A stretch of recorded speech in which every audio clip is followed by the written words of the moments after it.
Bonjour à tous et bienvenue sur ma chaîne YouTube, je suis Mickaël Kenzo et je vais faire cette vidéo pour vous aider dans votre choix de collection, respecter des échelles, des couleurs de figurines et avoir une belle collection Saint Seiya. Voilà, je n'ai pas toutes les figurines puisqu'il y en a beaucoup, mais je vais vous présenter ma petite collection et donc c'est parti.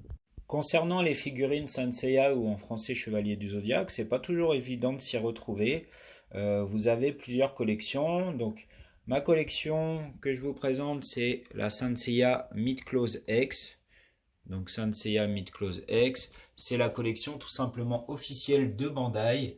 Et X pour, en fait, ça veut dire 18 cm. Donc, si vous voyez même d'autres figurines où vous voyez X, ça va être l'échelle 18 cm.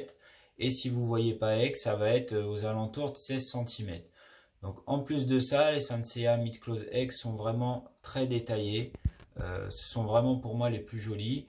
Vous voyez ici Seiya, le personnage principal des Chevaliers du Zodiaque, ou en français Seyar, dédicace à mon pote Brahim. Donc voilà par rapport à ça. Il faut savoir qu'aussi vous pouvez voir sur les boîtes V1, V2 ou V3. Ben, effectivement, donc là vous avez des gammes pour les chevaliers de bronze notamment V3 ou V2, c'est-à-dire que vous avez l'armure du chevalier du zodiaque au début de l'anime, au milieu et à la fin. Donc vous avez trois types d'armures différents pour les chevaliers de bronze. Donc attention à cela. Donc, vous avez effectivement la collection, suivant la collection, vous avez le type d'armure V1, V2 ou V3 et la taille X ou pas X. Ensuite, vous avez la couleur. Donc, si vous voyez écrit Sanseiya Mid-Close OCE, ce sont celles qui sont là.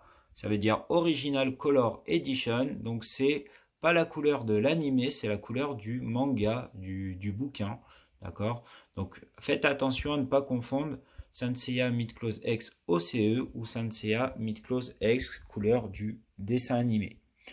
Ensuite, donc dans les Chevaliers d'Or, vous avez une autre gamme, Sanseiya Mid-Close X, Soul of God. Donc ce sont des Chevaliers d'Or qui sont un peu plus gros en termes d'armure, mais ce ne sont pas ceux de base, ce sont ceux de l'animé avec l'aventure du Chevalier du Lion, donc Soul of God.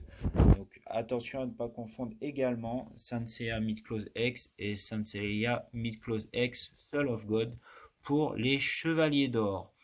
Concernant les autres collections, vous avez de très belles collections hors Bandai qui sont non officielles.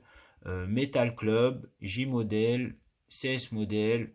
Donc voilà, vous avez vraiment le choix avec des budgets très variés. Bien évidemment, les plus chers, ce sont les Bandai. Il faut savoir que vous pouvez avoir de la chance d'avoir ce qu'on appelle comme Shura, les éditions Sanseiya Mid-Close X Revival ou Revival suivant la version. Mais c'est Revival, voilà, on va essayer d'être bilingue.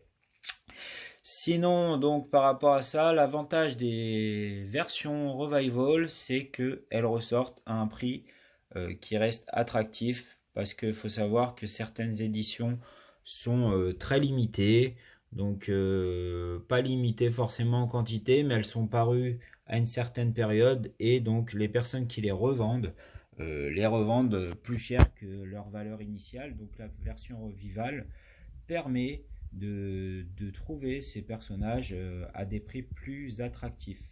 Voilà. La différence, c'est parfois ils peuvent rajouter des visages, des armures, ce qu'on appelle des armures broken. C'est des armures cassées, effets cassés, etc. Donc parfois les versions initiales sont meilleures que les versions Revival et d'autres fois c'est l'inverse. Moi en ce qui me concerne, je préfère les version originale. Donc n'hésitez pas à lâcher vos commentaires et donner votre avis sur les différentes collections que vous avez au niveau des Sanseiya. C'est toujours très intéressant. Et sinon, donc je tâcherai de vous faire des vidéos de bonne facture pour la suite. Donc n'hésitez pas à vous abonner et je vous détaillerai tous mes personnages. À bientôt!